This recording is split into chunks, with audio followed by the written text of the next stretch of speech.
Bendito sea tu nombre.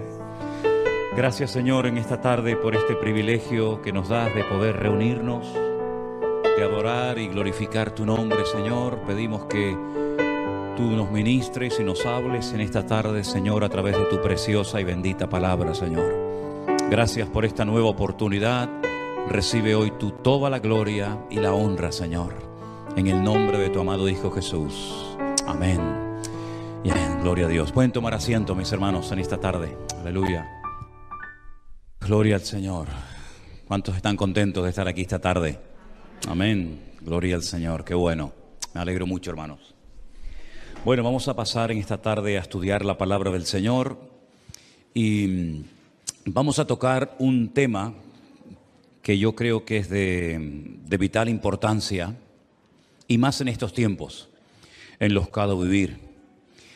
Todas las cartas que van dirigidas a iglesias en el Nuevo Testamento, y ya son unas cuantas, ¿verdad? Carta de Pablo a los Corintios, a los Romanos, a los Efesios, a los Filipenses, luego los 7 mensajes que tenemos en el libro de Apocalipsis, a las famosas 7 iglesias, ¿verdad? De todas y de cada una de estas iglesias, estos mensajes que reciben, podemos aprender muchas cosas.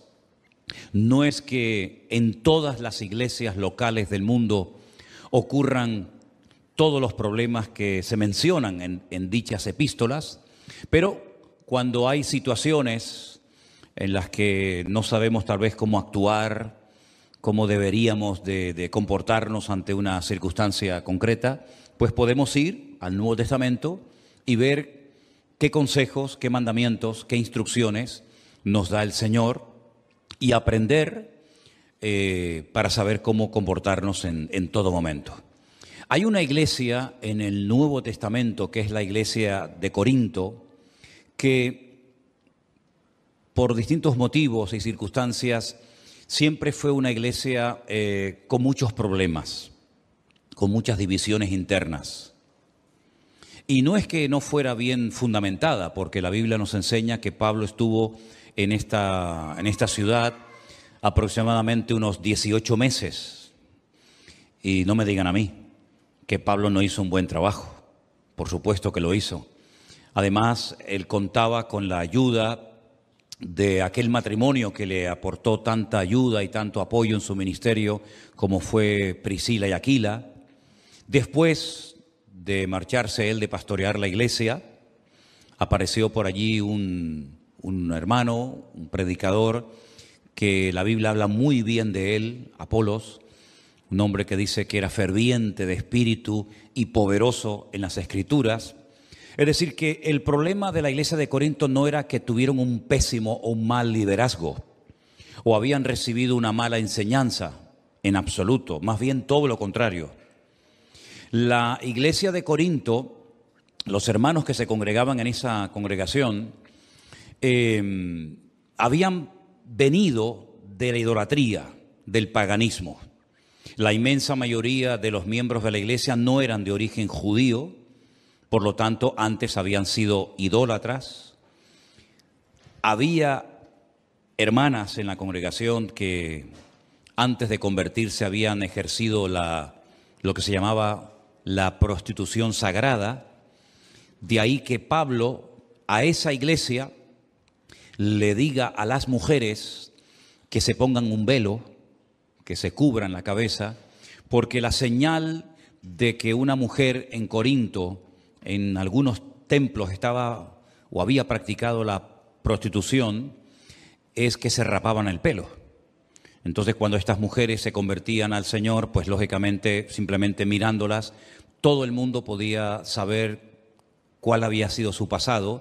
Y para no avergonzarlas y para que nadie le tuviera por qué recordar lo que estas mujeres habían practicado, Pablo le dice solamente a la iglesia de Corinto, no se lo dice a todas las mujeres de todas las iglesias de la época, sino solamente a esa iglesia, por lo que les estoy contando, que hasta que les crezca el cabello, hasta que tengan el pelo, pues se cubran, se pongan un velo y así de esa manera pues nadie se tiene por qué estar fijando ni recordándole a nadie su pasado. Dice, pero una vez que le haya crecido el cabello, el pelo, pues la Biblia dice que en lugar de velo a la mujer se le dio el pelo, Por lo tanto, ya no tenían necesidad de cubrirse. Todo lo que salga de ese contexto, pues no tiene ningún sentido, ¿no? Y menos hoy en día. Pero aparte de este tema, había muchos problemas en la iglesia local de Corinto. La Santa Cena, lo que se conoce en aquel tiempo como una especie de ágape, una especie de fiesta, de celebración, pues también había problemas porque no era como nosotros hoy en día, que le repartimos a cada uno su copita y su trozo de pan, sino que se hacían unos banquetes, se hacían unas fiestas, unas celebraciones tremendas en las iglesias. Y había gente pudiente, gente con dinero, con recursos, que llevaba mucha comida, mucha bebida a los lugares donde se reunían, y otros hermanos menos pudientes, pues no llevaban prácticamente casi nada. Incluso llegaron, en algunas ocasiones, algunas personas, miembros de la iglesia de Corinto, a embriagarse, a emborracharse dentro de los cultos, dentro de la iglesia. Y otros tantos problemas. Seguramente Pablo le escribió a la iglesia de Corinto más de una carta. Nosotros solamente tenemos 2 en el Nuevo Testamento. La conocemos como Primera de Corintios y Segunda de Corintios. Pero él hace referencia a otras cartas que no las tenemos en el Nuevo Testamento. Pero las 2 cartas que tenemos nos van a dar mucha información sobre el estado espiritual de dicha congregación. Quiero invitarles, por favor, si han traído su Biblia en esta tarde, que vayan abriendo en Primera de Corintios el capítulo 3. Por favor, Primera de Corintios capítulo 3. Vamos a analizar algunas características de esta iglesia, y mientras estoy exponiendo el tema de esta tarde, que lo hemos titulado Cristianos Carnales, usted pregúntese a sí mismo si usted cumple con estas características o no. Espero que no. Voy a comenzar a leer a partir del versículo 1. Primera de Corintios capítulo 3, a partir del versículo 1 en adelante. La palabra del Señor dice así: de manera que yo, hermanos, no pude hablaros como a espirituales, sino como a carnales, como a niños en Cristo. Os di a beber leche y no vianda, porque aún no erais capaces, ni sois capaces todavía. Porque aún sois carnales, pues habiendo entre vosotros celos, contiendas y disensiones, ¿no sois carnales y andáis como hombres? Porque diciendo el uno, yo ciertamente soy de Pablo, y el otro, yo soy de Apolos, ¿no sois carnales? ¿Qué pues es Pablo y qué es Apolos? Servidores por medio de los cuales habéis creído, y eso según lo que a cada uno concedió el Señor. Versículo 6, yo planté, Apolos regó, pero el crecimiento lo ha dado Dios. Así que ni el que planta es algo, ni el que riega, sino Dios que da el crecimiento. Y el que planta y el que riega son una misma cosa, aunque cada uno recibirá su recompensa conforme a su labor. Porque nosotros somos colaboradores de Dios y vosotros sois labranza de Dios, edificio de Dios. Conforme a la gracia de Dios que me ha sido dada, yo como perito arquitecto puse el fundamento y otro edifica encima, pero cada uno mire cómo sobreedifica, porque nadie puede poner otro fundamento que el que está puesto, el cual es Jesucristo. ¿Cuántos dicen amén? Gloria a Dios. Pablo, lógicamente, cuando le escribe esta carta a la iglesia, no está en la iglesia. Si no, no tendría ningún sentido escribirle una carta a una iglesia estando él presente. Pablo ya está en otra población. Pablo tenía la costumbre de establecer iglesias, nombrar pastores y ir recorriendo diferentes zonas, diferentes lugares, pues para seguir estableciendo iglesias y extendiendo la palabra del Señor. Le llega un informe a Pablo procedente de una familia donde le informan, donde le dicen que en la iglesia de Corinto han surgido una serie de divisiones internas, que la iglesia no anda bien, hablando claramente. Entonces Pablo les escribe una carta que podría ser la segunda que les escribe, y la segunda sería la tercera, ¿verdad? Y una de las cosas que el apóstol Pablo destaca en este mensaje del capítulo 3 es que él está hablando a creyentes. En el versículo 1, cuando dice, de manera que yo, hermanos, esa expresión, esa palabra hermanos, Pablo la utiliza única y exclusivamente para hablarle a creyentes. No es una palabra que Pablo utiliza para dirigirse a todo el mundo. No, cuando él habla de hermanos, habla de gente convertida.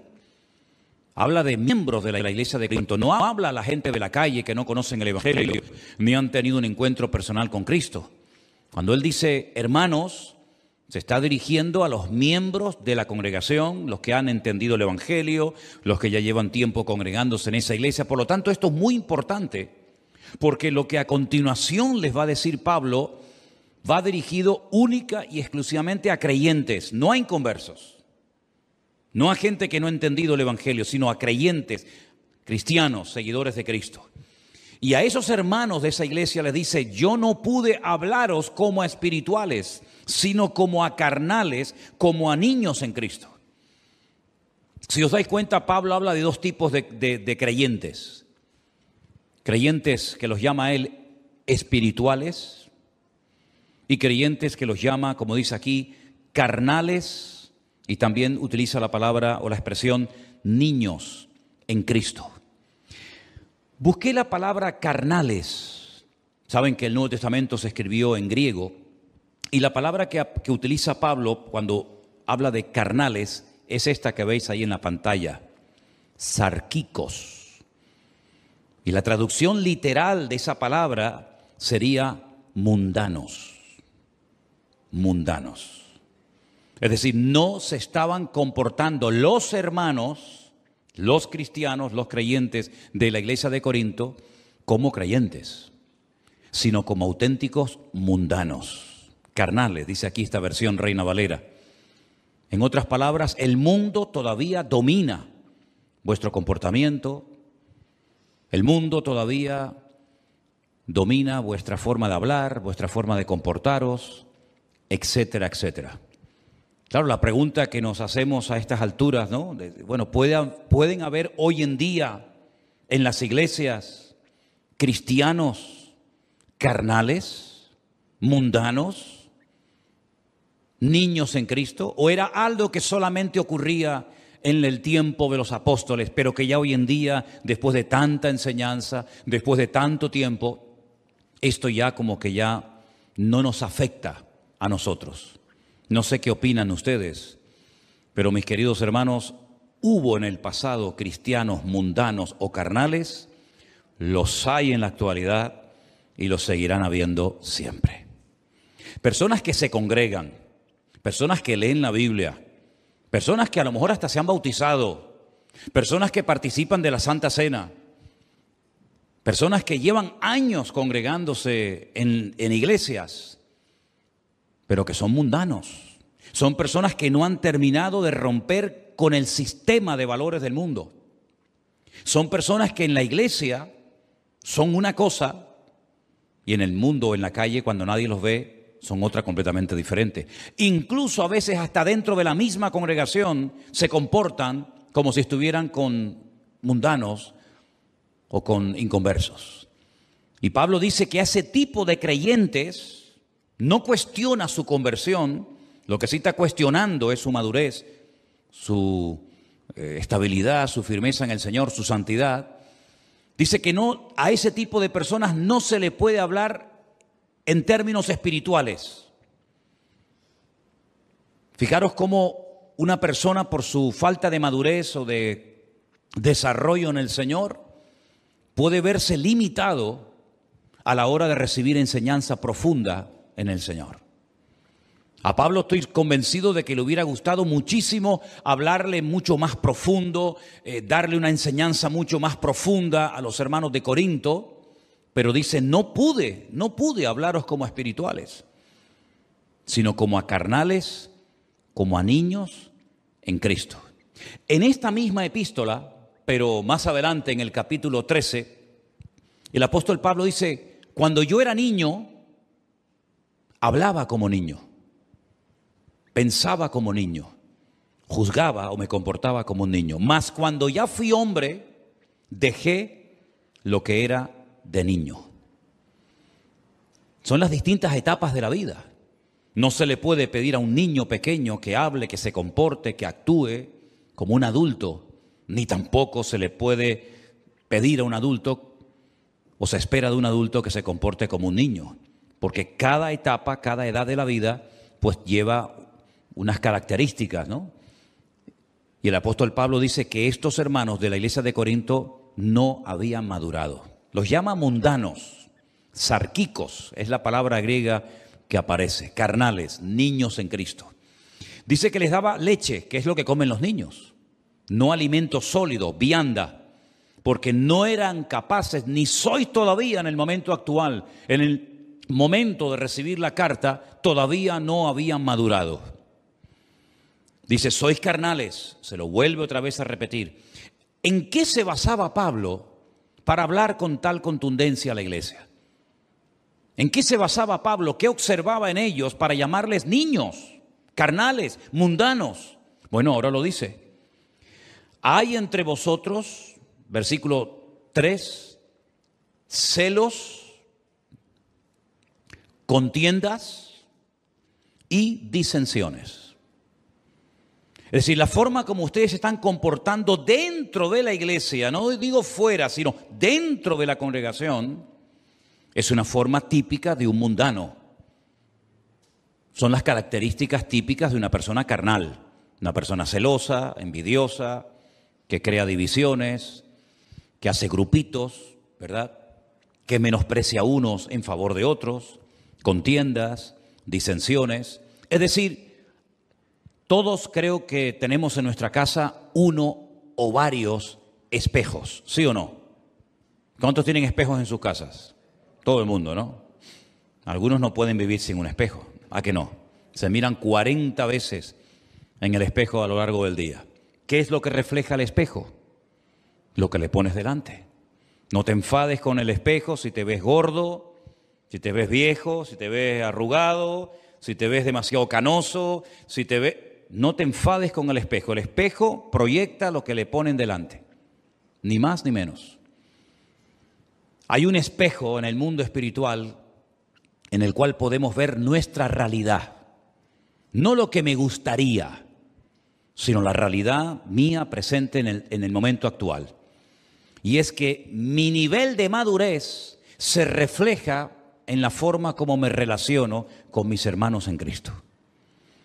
Es decir, si tú eres una persona que busca la paz, que no eres celoso, que no eres envidioso, que no te sientes siempre ofendido, una persona que no crea divisiones, ni chismorreos, ni críticas, pues estás demostrando que has entendido lo que es el Evangelio y moverte en paz y en armonía en el cuerpo de Cristo.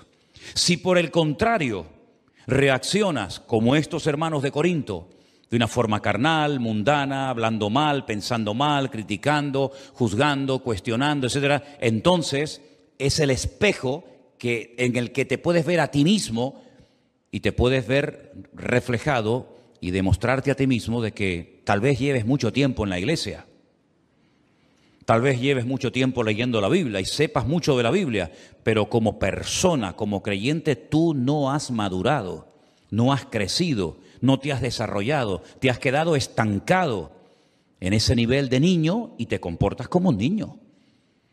Te comportas como un niño, hablas como un niño, piensas como un niño, reaccionas como un niño, y todo eso es la evidencia más que clara de que no ha habido madurez, desarrollo en tu vida. Hay otra carta muy bonita y muy interesante que seguramente ustedes la han leído en otras ocasiones, que es la carta a los Hebreos. Conocéis la carta a Hebreos, ¿verdad? No se sabe exactamente quién la escribió, hay muchas opiniones, eso es lo de menos. Pero hay una parte en esa carta en la que el autor dice, debiendo ser ya maestros, Un maestro es una persona que enseña. Un maestro es una persona que tiene algo que compartir y enseñar a los demás.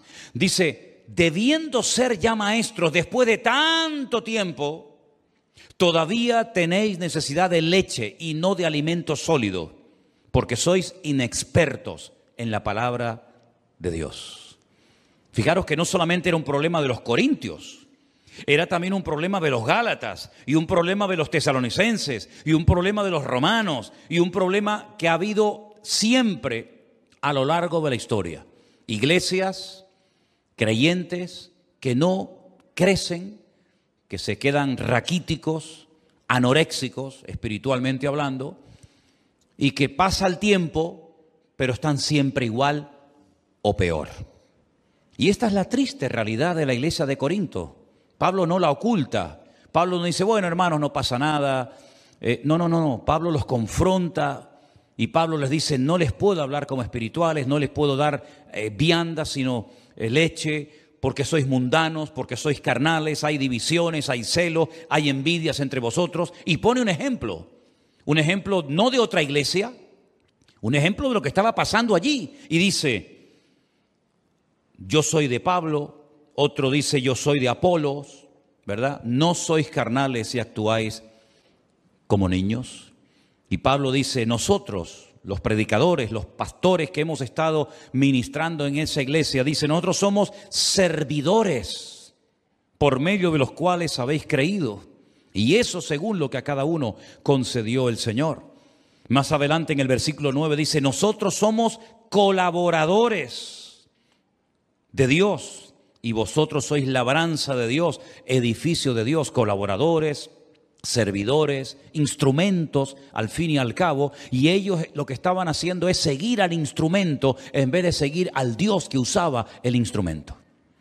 Es como si terminamos adorando, no sé, el martillo, el destornillador o cualquier otra herramienta y no nos damos cuenta de que detrás de ese instrumento, detrás de esa herramienta, hay una mano, hay una persona con nombre, con apellido. Exactamente igual ocurre en la obra de Dios. Dios puede utilizar mucho a un hombre, Dios puede utilizar mucho a una persona a la hora de predicar, a la hora de enseñar, a la hora de fundar una iglesia, a la hora de hacer muchas cosas, pero detrás de ese instrumento, detrás de esa persona de carne y hueso está el Señor, que es al que tenemos que seguir, honrar y adorar, y no al instrumento que Dios está utilizando. Amén, hermanos.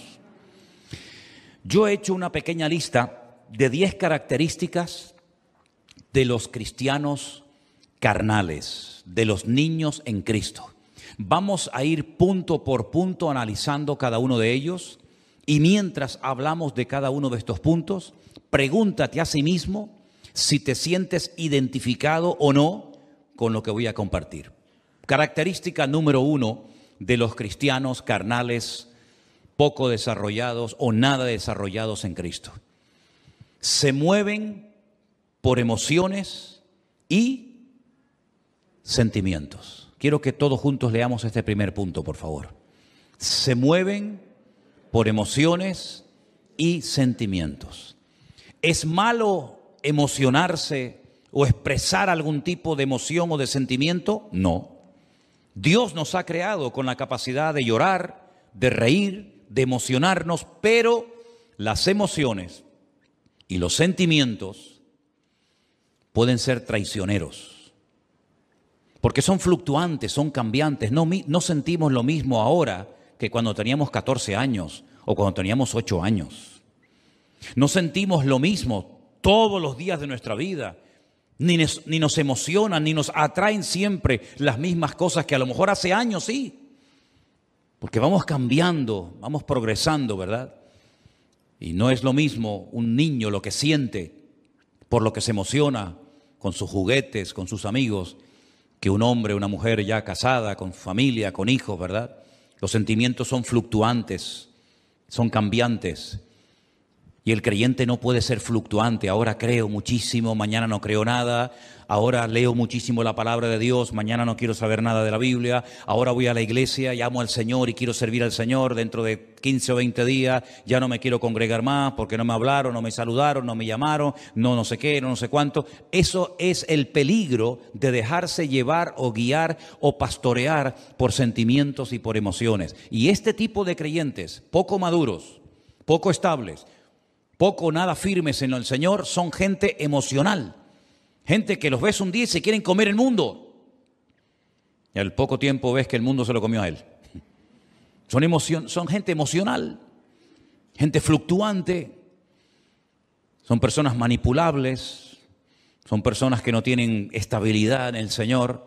Y hoy en día, si algo necesitamos los cristianos, es estar bien firmes y estables y constantes en las cosas del Señor. Amén, hermanos. Porque el mundo cambia tan rápido. La vida que estamos llevando hoy en día, hace poco tiempo atrás, era completamente diferente. Y la vida cambia continuamente, pero el Señor permanece para siempre. Porque Él es el mismo ayer, hoy y para siempre. ¿Cuántos dicen amén?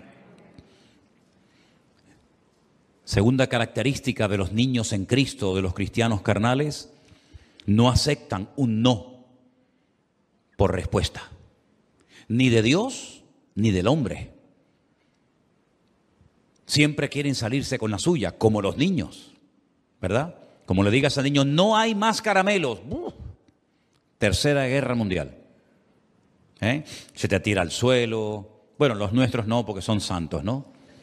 Pero a veces vemos por ahí cada escena que yo digo, madre mía, increíble. Y al final la madre cede y le dice, bueno, toma, para que se calle. Ya ganó el mocoso. Cuando tenga unos cuantos años más, te va a pasar factura el no haberte sabido posicionar y mantener el no. No dice la Biblia, sea vuestro no, no, y vuestro sí, sí, pues por algo lo dirá la Biblia, ¿verdad?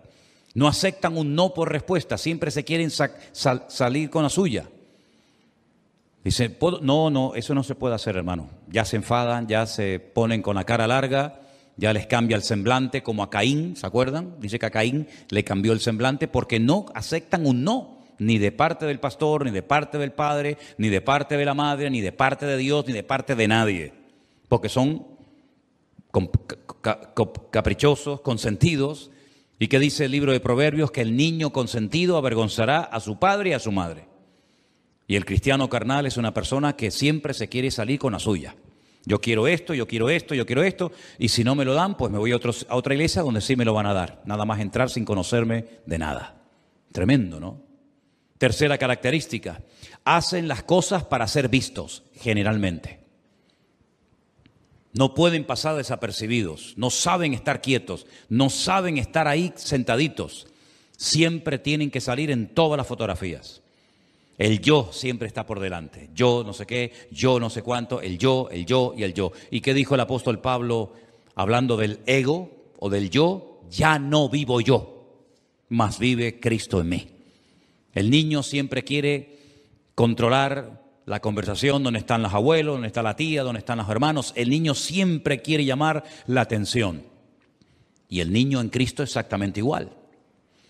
Cuarto lugar, el niño en Cristo, la persona inmadura en Dios, se ofende fácilmente. ¿Saben por qué? Porque espera recibir de la gente algo y cuando no lo recibe se ofende.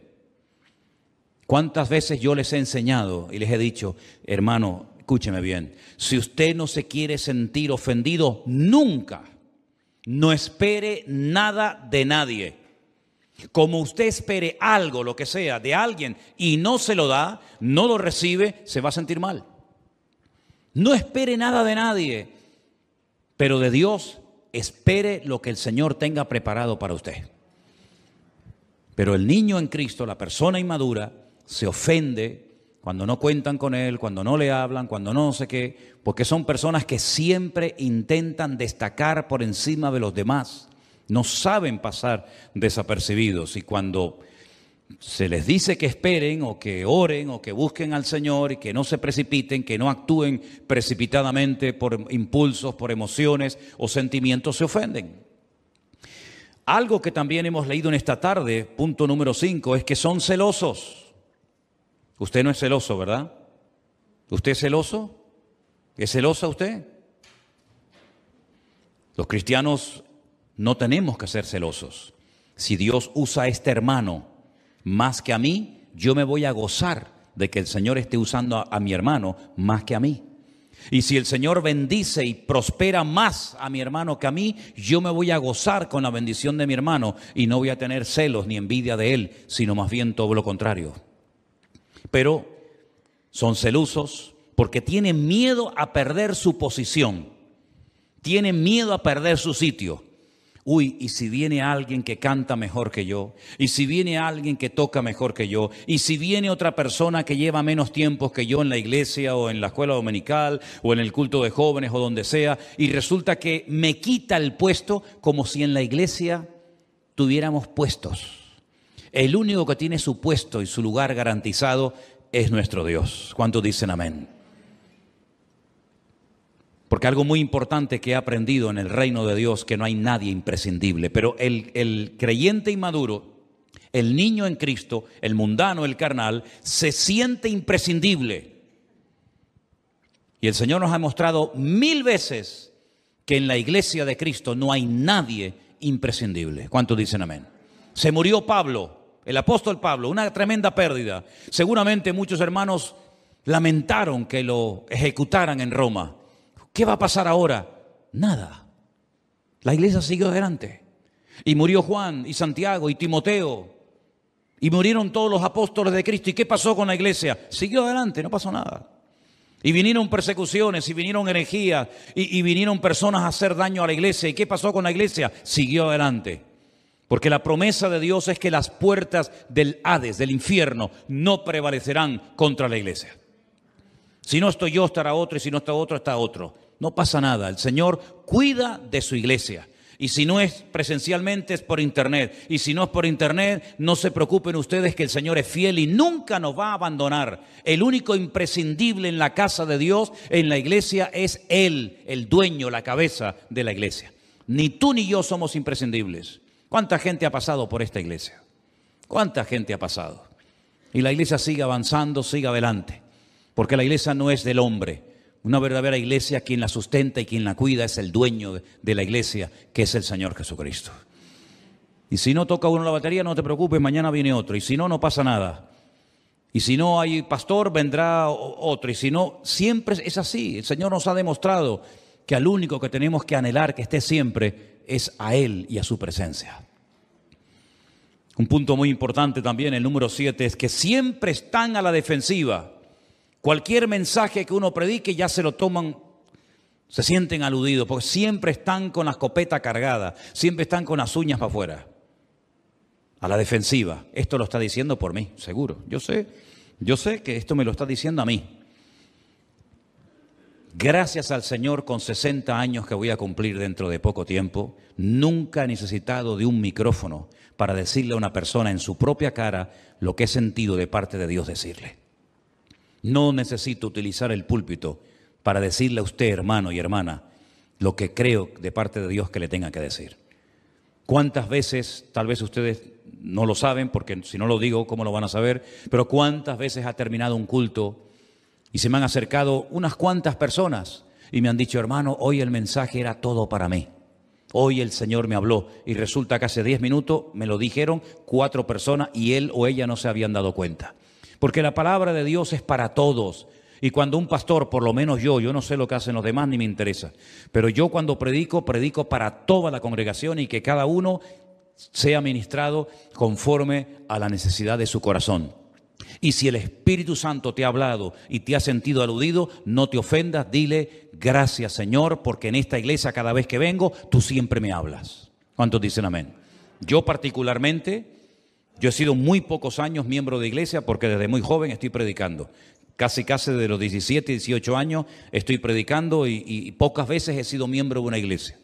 Pero si yo tuviera que elegir una iglesia para mí, para mi familia, jamás me congregaría en una iglesia donde no me sienta aludido.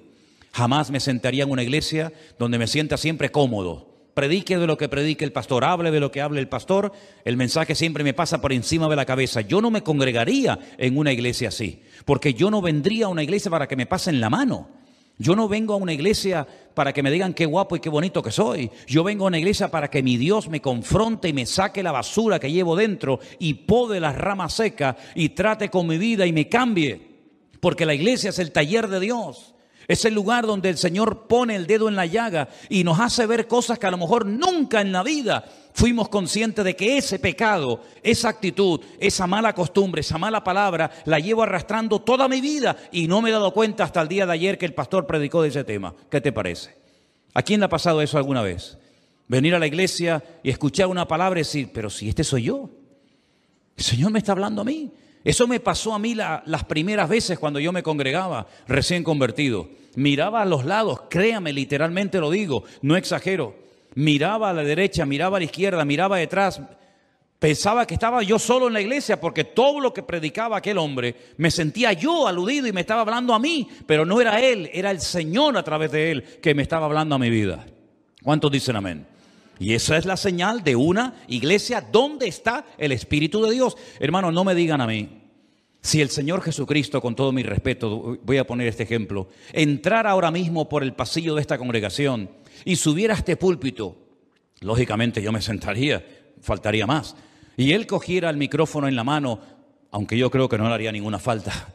Pero si el Señor Jesucristo se subiera en esta tarde a esta plataforma y nos mirara a cada uno de nosotros a la cara, ¿no tendría nada que decirnos?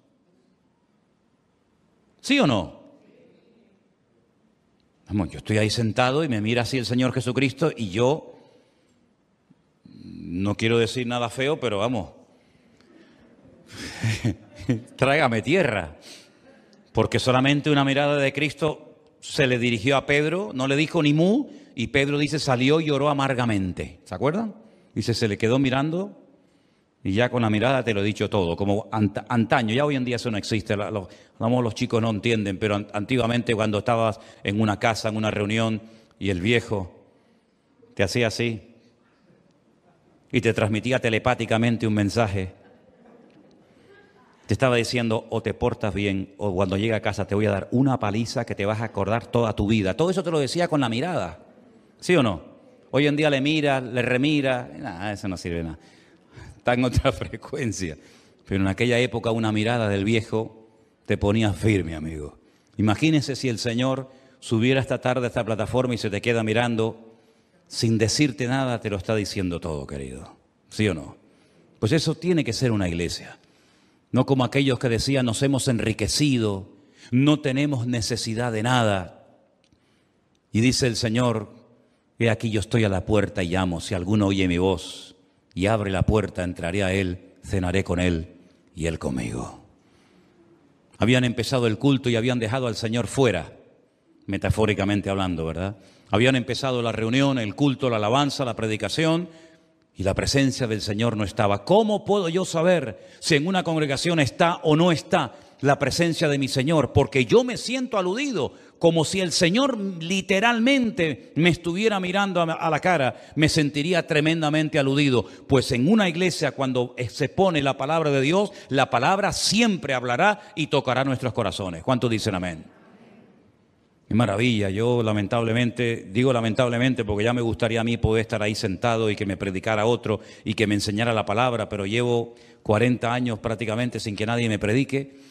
Pero qué maravilla tiene que ser venir a la iglesia después de un día de trabajo, cansado o en fin, en las circunstancias que sea y sentarte ahí y decir, ¡wow! ¡Qué maravilla! Sí, se sube a la plataforma, ora, el Señor lo usa, me habla el Señor con su palabra. Eso es una maravilla, ¿sí o no? A mí para que me hable el Señor tengo yo que orar, tengo que estudiar, tengo que leer la Biblia. Ustedes vienen a la iglesia sin Biblia, pantalón corto, pantalón largo, con camisa larga, camisa corta, como sea, me siento ahí y Dios me habla. Eso es una bendición tremenda. ¿Lo valoran ustedes, sí o no? Es un privilegio maravilloso.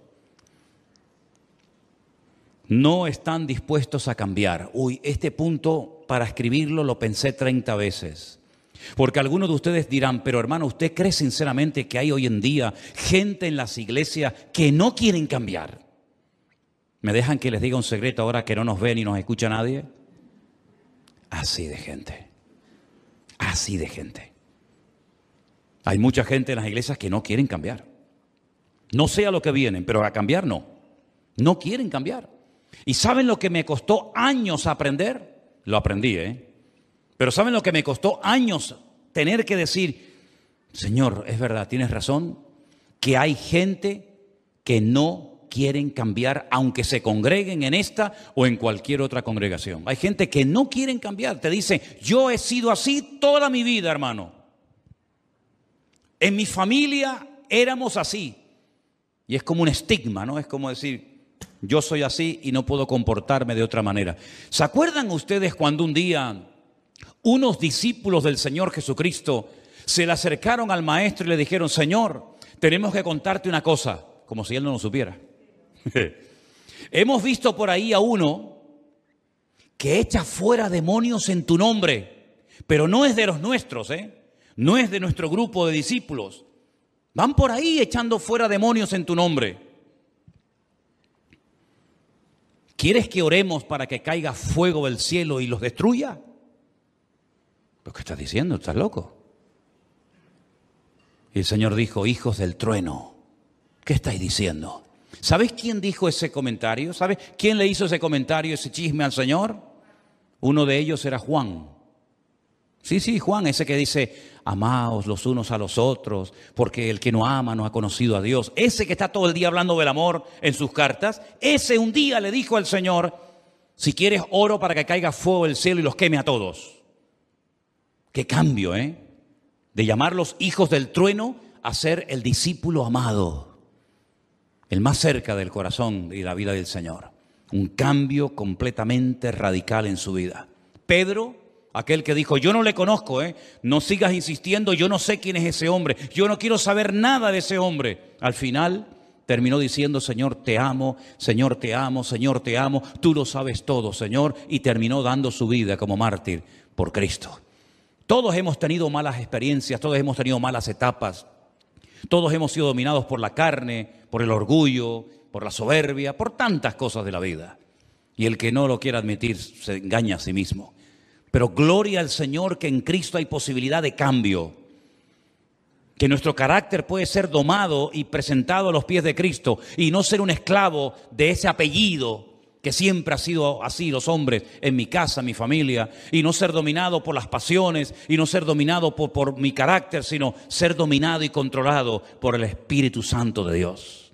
Que es mansedumbre, fe, templanza, amor, paciencia. Contra tales cosas no hay ningún tipo de ley. ¿Qué ley le vas a poner al amor? No se amen tanto. Prohibido amarse tanto. Prohibido tener mucha paciencia. No se le puede poner fronteras al campo. No se le puede poner fronteras, ¿verdad?, al viento ni al fruto del Espíritu de Dios. ¿Por qué? Porque la Biblia nos enseña que el que quiere cambiar puede cambiar en el nombre del Señor. No es fácil, lleva tiempo. Pero si queremos cambiar, Dios tratará con nuestra vida y nos cambiará. Pero los carnales, los que se acostumbran a ser cristianos mundanos, dominados por el mundo, por las pasiones del mundo, por las modas del mundo, por el estilo de vida del mundo, pues no quieren cambiar, porque si quisieran cambiar ya habrían cambiado. Número 9. Condenan a los demás para justificarse a sí mismos. ¿Conocen gente así? Esto se llama en psicología proyección. Esto es muy típico en los niños. Mira, precisamente en los niños. Estamos hablando de niños, ¿no? Estamos hablando de niños en Cristo. ¿Quién pintó la pared? A ver, ¿quién pintó la pared aquí? ¿Quién hizo ese dibujo? Y te dice el niño, yo no. ¿Quién fue? Él. Y vas a él y dices, ¿quién fue? No, él. Les da miedo decir, fui yo pinté la pared. Proyectamos en el otro, ¿verdad?, por miedo a reconocer que fui yo el que pinté la pared, el que dije esto o hice aquello. Y el cristiano carnal, el niño en Cristo, es la persona que dice, hay peores en la iglesia que yo. ¿Conocen gente así? Fumar tampoco es tan grave. Criticar es peor que fumar. O fumar es... Digo fumar como puedo decir cualquier cosa. Parece que siempre el fumador es el peor pecador del mundo, ¿no? Y después está uno que critica y como no se ve. Pero hermanos, reconozcamos las cosas. Que no nos cueste reconocer, decir, sí, mira, yo lo hice, sí, perdona, fui yo, ¿qué quiere? Tengo este problema, estoy en un proceso de restauración del Señor, porque ¿quién en esta tarde no admite que estamos en proceso de restauración por el Señor? ¿No dice la Biblia en el libro de los Hechos que antes de que Él venga restaurará todas las cosas? Todos estamos en un proceso de restauración. Me acuerdo que hace años, cuando yo me convertí con los misioneros norteamericanos, traían de vez en cuando grupos de jóvenes. Claro, yo en aquellos tiempos era muy sarquicos. A ver, ponme sarquicos. ¿Qué era sarquicos? Mundano. Yo era muy sarquico, muy sarquico. Y claro, cuando venían aquellos grupos de americanos, las jóvenes que venían eran impresionantes. Impresionantes.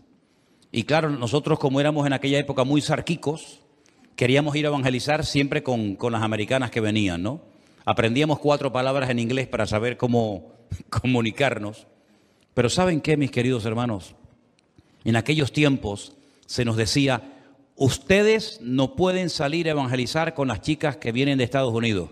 Y nos daba una rabia.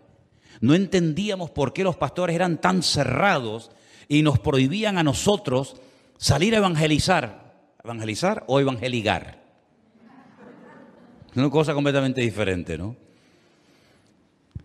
Miren, hermanos, Dios quiere cambiarnos a todos y a cada uno de nosotros. Y aquellos jóvenes traían una especie de placa que de vez en cuando te hacían así, te la enseñaban. ¿Y saben lo que decía en aquella placa? Me quedó el recuerdo.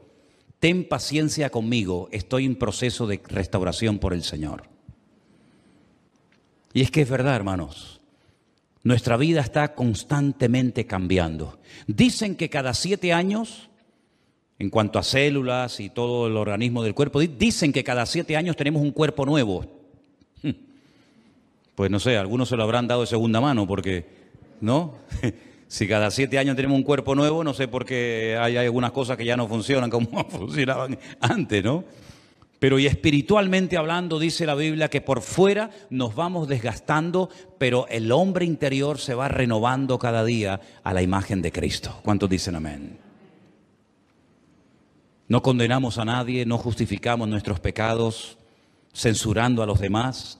¿Se acuerdan ustedes la actitud del hermano del hijo pródigo? ¿Cuánto se ha hablado del hijo pródigo, Y qué poquito se habla del hermano del hijo pródigo. El hermano del hijo pródigo era un carnal.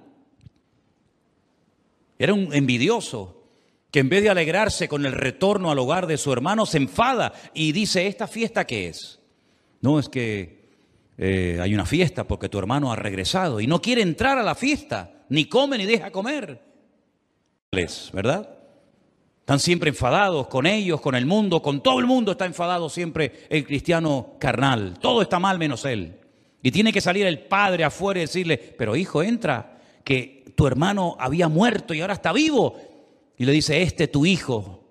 ¿Cómo que este es tu hijo? ¿Qué forma de hablar es esa, hombre? Este es tu hijo, no, este es tu hermano, que tú también eres hijo mío. Porque vivió siempre en esa amargura, en ese no querer cambiar, aunque era como esa mosquita muerta que no habla pero las mata callando, ¿no? Dice el refrán. No justificamos nuestros pecados.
strings entwine the night, broken souls and shattered light. Rain like tears, it blurs the view. Worn out streets, a world askew. Shattered glass on jagged ground, silent cries without a sound. Falling deeper, labyrinthine, through the static thin and fine. Whispers call from other side, voices buried in the tide. Falling deeper, labyrinthine, through the static thin and fine. Whispers call from other side, voices buried in the tide. City sleeps in shades of gray, alone we walk this lonely way.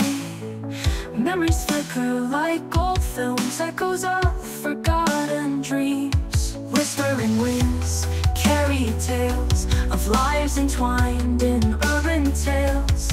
Lost in neon we find grace in the shadows of